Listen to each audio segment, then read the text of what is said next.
السلام عليكم ورحمة الله، صباح الخير، صباح النور، صباح الرضا، صباح النشاط، وأخيرا طلعت من اعتكافي وطلعت من غرفتي لحتى طبعا هذا كان آخر يوم اللي هو يوم الخميس لأنه بكرة جمعة فما في سوق كان عنا. بصراحة طلعت وأنا دايخة عن جد وتعبانة عن جد، لكن الحمد لله وعجلت إليك ربي لترضى. طلعت خصيصا طبعا بنية إنه أنا لاقي زينة الشهر الكريم بهاي المحافظة، لكن مع الأسف الشديد رجعت مكسورة الخاطر، فلا حول ولا قوة إلا بالله. طبعا نحن هون حاولت أسأل بكل المحلات اللي بتبيع هاي الشغلات، مثلا اللي مثلا هي أغراض المطبخ، مثلا البلاستيكات، مثلا أي مكان ممكن إنه توقع إنه ممكن يكون في هاي الشرحات أو هاي الشغلات لحتى أحط على الرخامة، أو مثلا محلات ممكن إنهم يبيعوا زينة رمضان أو شيء. ما في صبايا، ما بتتخيلوا قديش كنت مقهورة. والحمد لله على كل شيء. هلأ طبعا يعني طبعا هلا انا عم باخدكم معي جولة، بس طبعا قبل ما نكمل الفيديو بقول لك حبيبة قلبي، اذا كنت اول مرة عم بتشوفيني طبعا يا ريت فضلا وليس امرا تشتركي بالقناة اذا مو مشتركة، وتحطي لي لايك وكومنت بدعوة حلوة منك ولك بالمثل باذن الله سبحانه وتعالى، حتى تكبر هالقناة، لانه بصراحة القناة لو بتعرفوا يا سرايا قديش صرنا عم نفتل او عم ندور انا ورغد على حدا ببيع زينة لشهر رمضان، او مثلا هدول المفارش اللي بنحطوا على ارخامي مثلا او شيء. فتخيلوا مثلا انه يعني حتى هون زينة شهر رمضان ما بيجيبوها. ماشي، فتخيلوا يرعاكم الله. تعالي تعالي. 4 كيلو حامض 10,000 زبط لي يسرا، رجعت امبارح. فتخيلوا هلا بعد في عنا محلين، اذا ما لقينا بدنا نرجع ناخد من اللي ورجيتكم اياها، هي الرولات، يعني الرولات اللي بنحطوا على الرخامة، مع انه هذول طبعا مش للرخامة، هذول لمفارش مثلا براد، مثلا مفارش مثلا شيء. بس المشكلة انه ما في، يعني هون كتير محدود ب 12,000 علب محدود كتير اللي هون، صارت ب 6,000. محدود. مسكات الدياموند البضاعة اللي بيجيبوها موجودة عندي ما بقيمة بيعتنوا بشيء اسمه رمضان، ما بيعتنوا بشيء اسمه الزينة. وين الأساس على اختياركم. هلا بدنا نخلص من النايف، يلا نقدم الايلاينر ابتداء تعالي من هون، تعالي من هون. 12,000 ايلاينر فخليني اسكر معكم هون، بقيمة وهلا بنرجع بنفوت على اخر محل ان شاء الله عنا، بدنا نشوفه اذا مشي حاله، مشي حاله، ما مشي حاله رح نرجع على اللي ورجتكم اياهم اول مرة. تمام، يلا. هون بقى صبايا بعد ما دخلنا على عم لكم على كتير محلات، كمان هذا محل تاني كمان فتنا عليه كمان وسألنا ما في عنده. هلا في عنده من هدول مفارش الطاولات، مثلا مفارش مثلا الترابيزات، هيك شيء. فعم بيورجيني على هذا، اقول له لا لا يا اخي، مو من هذا، مو من هذا. فما كانوا هم يفهموا علي، واصلا انا ما لقيت عندهم، فالحمد لله رب العالمين. كمان رجعنا طلعنا على اخر محل ممكن انه نلاقي، وكمان ما لقينا زينة شهر رمضان. تخيلوا حتى انه على محل السجاد قلت مثلا ممكن يكون في عنده هيك امور، مثلا انه يعني تابعة مثلا للبيت، مثلا تابعة مثلا لشيء، فكمان ما في عنده. فهذا طبعا أكبر محل بهاي المحافظة عنده سجاد وعنده يعني مفارش وهيك، فقلت لعل وعسى. هون بقى طبعا هذا المحل اللي كان بالنسبة إلنا هذا آخر موقف أو آخر محل كان إلنا بالمحافظة، فما في عنده طبعا كتير أمور، عنده كتير كتير كتير كتير كتير أمور، لكن كمان زينة بصراحة رمضان ما عنده. فعم لكم يعني رجعت كأني، أو بصراحة يا ريت ما طلعت، بس بصراحة أنا كان ناقصني هيك يعني غراضين ثلاثة مثلا، فحبيت إني أطلع يعني قبل ما مثلا أبدأ صيام وهيك. فالحمد لله بالأخير لقيت هذا الطبق الصغير هلال ونجمي، فالحمد لله طبعا اللي كمان لقيته. ففي عندهم من اللون الأبيض وعندهم من اللون الذهبي، فجبت بصراحة واحد، الواحد حقه 10,000. أنا صورت لكم إياه. هلأ لو بتسمعوا هون القواس، لو بتسمعوا ما بصراحة ما بعرف إذا كانوا طالع صوت القواس. هلأ أنا بالبيت وهذا اليوم الجمعة، طبعًا جمعة مباركة إن شاء الله عليكم يا رب. اللي أنا عم سجّل الصوت فيه هذا اليوم يوم الجمعة، إنما امبارح طبعًا هو كان يوم الخميس لأنه كان يعني آخر يوم بالأسبوع أو جمعة ما بيفتحوا طبعًا، ففي أبيض وفي ذهبي، فاخترت بقى اللون الذهبي بس مشان لحتى مثلًا نحط فيه النجمة بدي أحط فيها التمر مثلًا بسكوت مثلًا أو مثلًا معمول أو أي شي باحط فيه الهلال، فالحمد لله رب العالمين اللي لقيت منهن. هلأ بصراحة إمكانياتي المادية كانت كتير محدودة، طبعًا أنتم بتعرفوا إنه أنا ناقصني كمان بصراحة صواني للمَتّي، صواني للفطور، صواني لتقديم القهوة أو الشاي كمان ما عندي. فالحمد لله أخدت هدول الاتنين، وكان بصراحة بدي بعد أو بصراحة كنت حابة آخُد من هدول جِلد، هدول صواني مبطّنة بيحكوا لهن، مبطّنة بالجلد، إنه يعني مثلًا ما بيزحّط عنا الفنجان أو الطبق أو هيك، طبعًا أغلب الأوقات رعد أو أبو رعد طبعًا بالنسبة لحالته الصحية بيمسك الصينية، فإذا كانت ناعمة وعم بتزحّط بت بتوقع الكاسة منا أو بصراحة بيزحّط الطبق عنا فبتوقع. فعم حاول إني بصراحة إني أجيب من الصواني المبطّنة اللي يعني الجلد اللي بتمسك الصحن يعني أو بتمسك الكاسة. فأخدت منهن هدول بقى 2 هلأ طبعًا بس أوصل على البيت راح أورجيكم إياهن.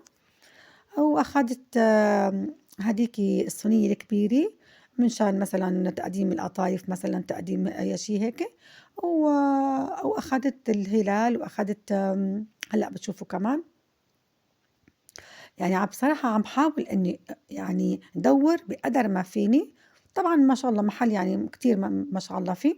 هلأ كمان عجبتني هاي اللي أزازة بتيجي 3 عبوات صغار خرج مثلًا بسكوتي مثلًا مثلًا بسكوتين 3 مثلًا 3 حبّات من التمر ومثلًا يعني نوع تاني من البسكوت هلأ بتشوفوها، فأنا سألت عنّا، هادول بصراحة ما حبّيتن كمان دهبي لكن ما يعني مو عمليات رقاق ما مو من السماك. فهون أنا كنت عم باسأل على مباهر، على علب التوابل كلّه مقاسات كبيرة كلّياته، وبعدين كلّياتن هون هيك هي المنطقة كلّياتها بلاستيك، أنا بصراحة ما بدّي التوابل إنهم يكونوا بلاستيك تمام.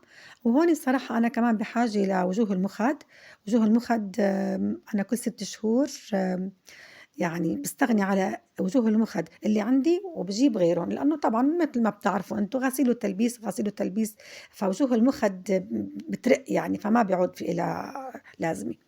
فبصراحة عم دَوّر وتعالوا شوفوا شو صار معي على الكاشير، أخدت جوزين وجوه مُخَد يعني قُلت هادول هلأ على حسب إمكانياتي، لمّا جيت لحتى أحاسب على الكاشير طلعت الفاتورة أكتر من اللي معي، تخيّلوا؟ فالصراحةً استحيت كتير، كتير، هاي اللي كانت بدي آخدها وكمان بصراحة أخدتها وحسب لي إياها على الكاشير ورجعت كمان رجّعتها هي وجوز المُخَد، متخيلين؟ لإنه بصراحة اللي معي ما كفّوا لحتى إنه جيبها هي ومع وجوه المُخَد مثلًا مع اللي أنا كمان محتاجته. وهاي السُنبلة هاي السُنبلة حقّها 25,000 هاي اللي أنا هلأ ماسكتها بإيدي حقّها كمان 20,000 ليرة. هاي ال3 علب صغار بلور أزاز. هون بقى ونحن ماشيين كمان بصراحة شُفت هادول الفناجين كتير عجبوني وكتير كان نفسي آخُد منهم بس كمان ب200,000 ليرة الطقم اللي هو ال6 لا والله يمكن أكتر هادول ال12 وقُلت له بتبيع بقى 6 مثلًا لحتى آخُد نُص مثلًا، قال لي: "لأ يا أختي هادول بييجوا يعني كاملين، يعني إنه دزينة كاملة أو طقم كامل 12 فنجان." وهدول كل معلقتين ب15,000 متخيلين؟ كل جوز معالق ب15,000 ليرة سوري، يعني غلا مو طبيعي، بس الحمد لله طبعًا اللي معه الله يديم عليه النعم، وكان نفسي بصراحة أشتري كتير هيك وزين رمضان وزين بيتنا برمضان، ما في الحمد لله على كل شيء والله يديمها نعمة ونحن يمكن معنا وغيرنا ما معه. هون بقى نحن الصبايا وصلنا على البيت، صراحة أنا كنت حاطة الصوت بس صار في ضجة وندق الباب وإجا بصراحة زوج أخته لأبو رعد، فصاروا يحكوا، فلغيت الصوت وصرت أحكي لكم وكمان بصراحة أنا عم باحاول إني سرّع المقطع كتير وإن شاء الله يوصل قبل ما يبدأ الصيام، لإنه هذا آخر يوم يعني والنت كان فاصل عندي امبارح. فهدول اللي بقى جبتن أنا عم قلكن. طبعا أول شي أنا فرحانة وما حدا وما يعني فرحتي ما بتنعطى لحدا، لأنه لقيت هذا يعني هذا اللي أنا لقيته بهاي المحافظة كلها، متخيلين ما في محلات بتبيع زينة رمضان. فهذا اللي بصراحة لقيته أول ما لقيته بدون تردد، بدون تردد دغري فورا أخدته، مع انه هو على فكره كمان بلاستيك، يعني ما مثلا انه والله مثلا شيء ثقيل، لا، بس خلص مهم إنه أنا مثل الرمز عندي لشهر رمضان، فجبته وجبت الصينية هاي، الصينية اللي هاي الذهبية كمان، قلت مثلا مشان تقديم قهوة، تقديم مثلا ضيافة مثلا بكرة كمان بالعيد مثلا، يعني استعمال يومي على فكرة يعني. بس وجبت هاي صراحة مشان كم بسكوتي أو كم حبة من التمر هيك مع فنجان القهوة بعد الإفطار، هيك منظر وحلو، فقلت خليني بقى أدلل حالي يلا. يعني بصراحة كتير حلوة ونعومة و... وأنا كان فيني أقعد بلاها يعني، بس إنه يلا خلاص ما دام إنه أنا حبيتها ويعني وهيك اجى على بالي انه بصراحه اخذها، فقلت يلا يا بنت ما تحرمي حالك منها، يعني كلياتها يمكن حوالي 10,000 حقها. وطبعا جبت معلقه سيليكون، لانه المعلقه مثل ما شفتوها كمان كسروا لي اياها الشباب، المعلقه السيليكون اللي كانت عندي. فهي بقى الصينيه عم لكم مشان مثلا الضيافه، مشان استعمال يومي وهيك، مع انه على فكره رقيقه بس حقها 25,000، حقها 25,000. هدول بقى الصواني الاثنين اللي عم لكم كمان عنهم، بصراحه لو كان في معها بعد مصاري او يعني امكانياتي كانت بتسمح كمان بدي اجيب بعد اربعه، لانه طبعا ما فينا نقعد بلا الصواني واستعمالنا كتير فيهم يعني. هذا طبعا كله بده يتليف صبايا. وهدول بصراحة المباهر اللي أزاز، أنا ما بحب البلاستيك، أنا اللي كان عندي أصلا يعني كمان بلاستيك وطلعتهم خلص ما بدي إياهم، فهون بصراحة ما كنت أعرف أفتحهم، فاستعنت بالله ثم بحبيب قلبي رعودي فتح لي إياهم. هلا هدول المجات انتم بتعرفوا انه انا في عندي بصراحة مجات كتير، بس كل مج يعني الشكل ليش، لانه انا كنت اشتريهم مفارد، يعني مثلا كل ما هيك يلاقي مج يعجبني اشتريه مفرد، لكن قلت هالمرة بدي اجيب ثلاثة. أنا عندي من المجات الكبار تبع الشوكولات وتبع الحليب وهيك، فكبار كتير ومش خارج استعمال بصراحة يعني يومي، بعدين كتير تقال يعني تقيلة على إيدنا. فجبت هدول بصراحة لقيتهم خفاف للشاي، للحليب مثلا، للنسكافيه مثلا، فجبت ثلاثة يعني للاستعمال اليومي. هلا أنا عندي بس عم لكم إنه أنا حبيت إنه فرح ابني بشهر رمضان وفرح حالي وبيتي، كونه طبعا هون نحن عنا ما في عنا شعائر إسلامية نهائيا، تمام. فهدول استعمال بقى يوم إلي ولزوجي ولابني. هدول بقى المادات اللي أنا جبتهم، اللي أنا كان بودي إنه أنا أجيب غيرهم، أنا كان بدي أجيب من التول طبعا هدول بالشام بالعاصمة موجودين اللي أنا نفسي فيهم، بس هون بمحافظة السويداء ما لقيت أبدا.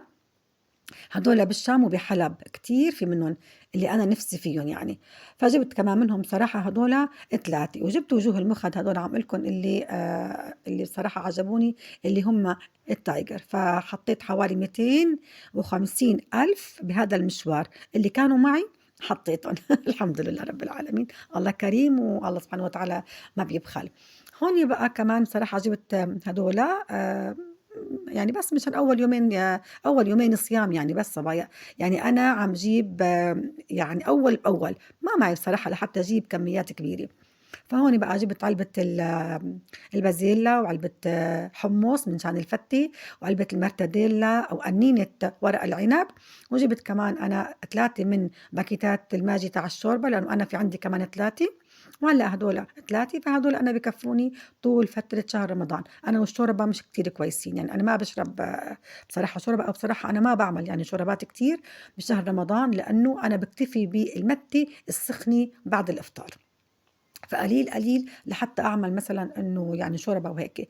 فعندي بقى ثلاثة وهدول ثلاثة، فقلت الحمد لله.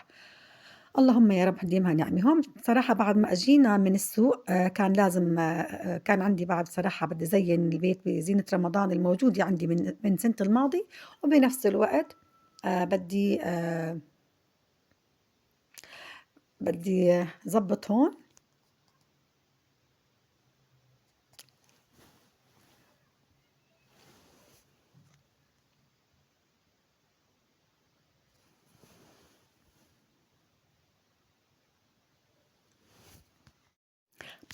وهون صبايا وهون صبايا طبعا بعد ما فتنا، وطبعا نظفنا الحيطان ونظفنا السقف وشلنا وجه التخت وغيرنا المفرش. هدول المخد اللي عم لكم كتير فرحانة فيهم، ويا ريت لو اني قدرت اني اجيب الجوز الثاني كمان بعد احلى منه لهذا، بس الحمد لله قدر الله ما شاء فعل.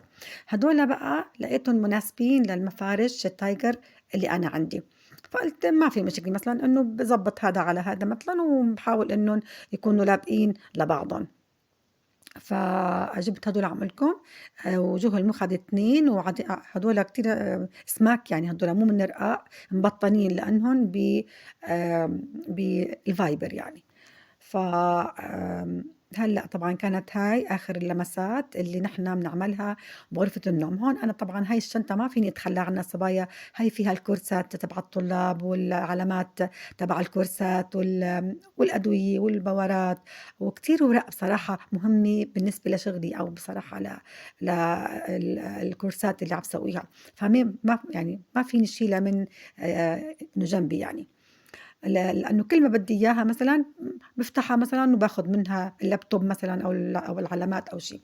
هون هدول عم لكم أنا طلعت كمان هاي السنة الست زبادي. هدول طبعا أنا كانوا عندي يعني، وطقم البايركس، فخليت بقى أنا طقم لرعودي خبيته خبّت له إياه، وستي من الزبادي كمان خبّت له إياهن، أو بصراحة يعني ما في داعي استعملهم، وطلّعت أنا ستي من الزبادي أو طقم البايركس لحتى نصير نستعمله.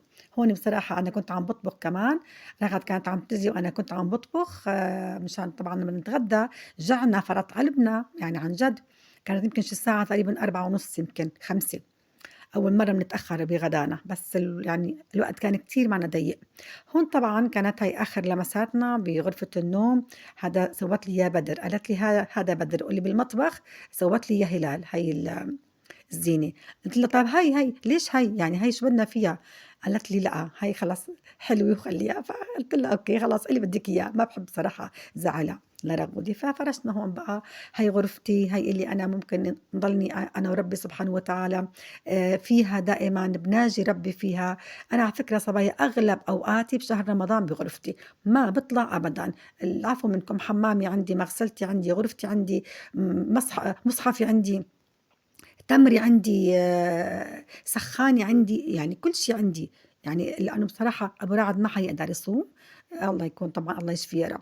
وهذا طبعًا هوني البخور، هذا دائمًا نحن لازم كل يوم بإذن الله تعالى لازم نبخّر البيت، سورة البقرة أو القرآن الكريم إجمالًا يصدح بأرجاء الشقة بإذن الله. يعني بنحس بإيمانيات، بنقوي إيماننا. هي بقى هون حطيتها مشان لمّا نحط بقى فيها التمرات هيك عند الفطور، وأقعد وأدلّل حالي. طبعًا هذا مشان الشاي، مشان الحليب، مشان نسكافيه، مشان الزهورات، بابونج مثلًا، نعناع. وهذا طبعًا الفانوس حبيب قلبي، وهاي المَج وسخّان المي. طبعًا أنا عندي دائمًا على الطاولة لحتى أقوم مثلًا بالليل إذا إجى على بالي أشرب نسكافيه مثلًا، آمم نعناع، شاي، أي شي. هلأ طبعًا ما في ضوء، بس هون نحن كمان حطينا بقى الزينة أو هاي الأعلام تاع زينة رمضان. وهي طبعًا أنا عندي إجت الكهربا الحمد لله. فهي أنا هون كانت عندي طبعًا لسه طبعًا بدنا ننام، ولسه كمان بكرة بدنا نقوم ونرجع نزيّن، أو بصراحة ترتيب مو أكتر من هيك. فأنا هون بقى أكتر مكان رح كون فيه عم ناجي ربي سبحانه وتعالى. هون بقى نحن فتنا على المطبخ. طبعًا هلأ الساعة حوالي 22:00. عن جد كتير تعبنا اليوم كونه إنه كمان نزلنا على السوق، فكان لازم إني أخلّص. هون بقى سويت الزينة، طبعًا ما كان في كهربا، هلأ بارجع باصور لكم أو بصراحة ببعض الفيديوهات القادمة. فحطيت الحبل هون وكمان فرع الإضاءة كمان حطيته من فوق. وهون بقى راغودي كتبت لي أهلا رمضان، وحطت لي طبعا هذا الزينة الحمراء على شكل هلال، على شكل هلال، كونه ما لقينا بالمحافظة ولا أي هلال ولا أي زينة. فأنا مددت بقى حبل الزينة وهي البرداية بصراحة بعد ما غسلتها وحطيتها هيك، بس أنا بخاف إنه لا سمح الله حدا يشغل الغاز فتولع مع الغاز، لكن هلا بدي أرجع أرفعها. وهذا بقى هون سطح العمل اللي بدي يكون عليه طبعا أنا وصفاتي أو طبخاتي أو مثلا نتناول الشاي أو شيء. فهذا بقى هون أنا لسه يعني ما عبيتهم، أنا هون لسه ما عبيتهم، فقط حطت لي إياهم بقى راغودي بس لحتى نشوف الوضع، نشوف الديكور هل هيك منيح أو لا فينا مثلا إنه نغير. هون بقى حطينا المجات طبعا كله هذا تليف، كله تليف مع الغلاءات مع الدرفات، كله تليف تمام. فحطيت هون بقى مجات هدول اللي جبتهم الشفافات خرج الشاي ونسكافيه وهيك. وحطيت بقى 3 فناجين من القهوة ومسكريات 2، وحدة للقهوة ووحدة للسكر، بس كمان لسه ما عبيتهم. وهدول الكاسات قلت لها ما في داعي لما نحطهم هون، قالت لي بلا خليهم، كل شيء بخص شهر رمضان خليه. فقلت لها خلاص يعني اللي بدك اياه. تركتها بصراحة تشتغل على كيفها اللي مثلا بده يشرب مثلا بعد افطار مثلا شيء كيفها. وهي طبعا كمان سلة الفواكه انا بقول لها، او سلة المعمول او شيء. هدول صبايا اللي انا بصراحة عم لكم لقيتهم، يعني انا ما لقيت اللي انا ببالي. فالحمد لله رب العالمين. هلأ بالنسبة للصفاية بشيلها ولا بتركها؟ ما بعرف بقى، لأنه هي بصراحة ما في بقى غير على المرمرة أو على الرخامة. هدول قوالب السمبوسك أنا بدي من المدور، لكن بصراحة حبيبة قلبي يسرى بصيتها على قوالب السمبوسك هديك اللي بتكون مدورة، فما يمكن يا حرام إنه ما عارفة يمكن أو شيء، فجايبت لي هاي المثلثات. بس المدورة طبعا شكل السمبوسك العادية أطيب يعني أحلى. تمام. مش أطيب، أحلى يعني أجمل، وبعدين أسهل كمان للتعامل.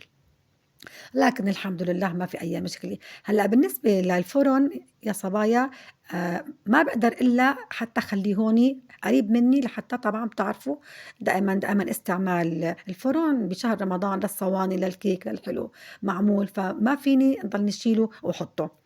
وهذا طبعا كمان الترمس أو البراد كمان بدي خليه هون، لأنه لايق على المطبخ كمان، منشان مثلا حليب شاي قهوة مثلا عبيه وحطه مثلا بالسهرة الواحد دغري يسكب ويشرب، طبعا بضله يعني انه سخن كتير. فهيك بقى كان منظر المطبخ، قولوا لي اذا بخلي الصفاي ولا لا.